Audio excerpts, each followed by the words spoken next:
Yeah, I want to thank the chairman and ranking member for holding this hearing. I want to thank the panelists for your testimony and for being here today.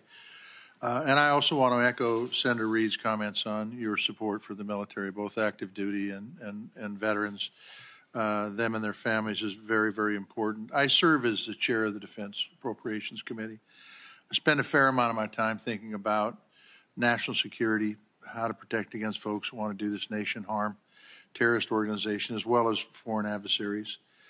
You all have responsibilities, including legal responsibilities, to make sure that you're preventing hostile governments like Iran that would like to see the U.S. not exist from financing terrorist operations and other illegal activities with funds that have gone through your institutions. So this would be a question for Mr. Gorman, and then not for any particular reason, it's just he's right in front of me. And then if any of you would like to add, you can. So the question is, how are you as chief executives making sure that procedures are in place and that they're followed so that your institutions do not end up inadvertently financing illicit activity? Senator, thank you for the question. Obviously, it's critical as a good player in this country to do our best to work with the government. There are two things that I just point out. The first is what I call our cybersecurity efforts to understand incoming into the financial system. Several years ago when I started this job, I believe we were spending about $50 million on that activity. The number is closer to $1 billion now.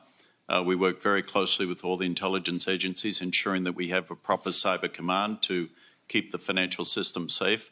And then secondly, as it relates to specific individuals, bad actors, governments, we have an enormous compliance effort focused on anti-money laundering to ensure that they don't get in by verifying the source of where their funds come from.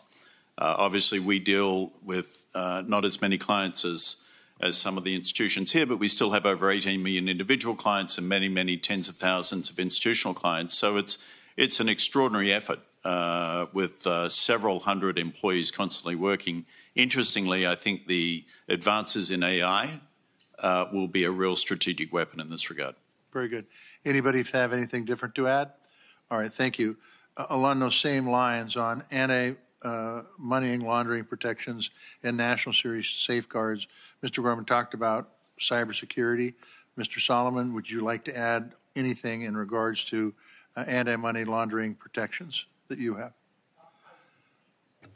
I don't have anything to add that's materially different from what Mr. Gorman stated. An enormous focus. We file thousands of SARs in the course of our compliance department's financial crime team, working every day. But no difference in that focus and the intensity of that focus. Very good. Earlier this year, Mr. Scharf, Wells paid nearly $100 million in penalties to the Fed and OFAC for violating sanctions against Iran, Syria, Sudan. I think we can all agree that's not a good thing. But what is your bank doing to make sure that these sanction violations never happen again? Sure, Senator. Preventing bad actors from abusing our services is a top priority. We have extensive systems in place that we're constantly looking to make sure that they're as complete as they possibly be.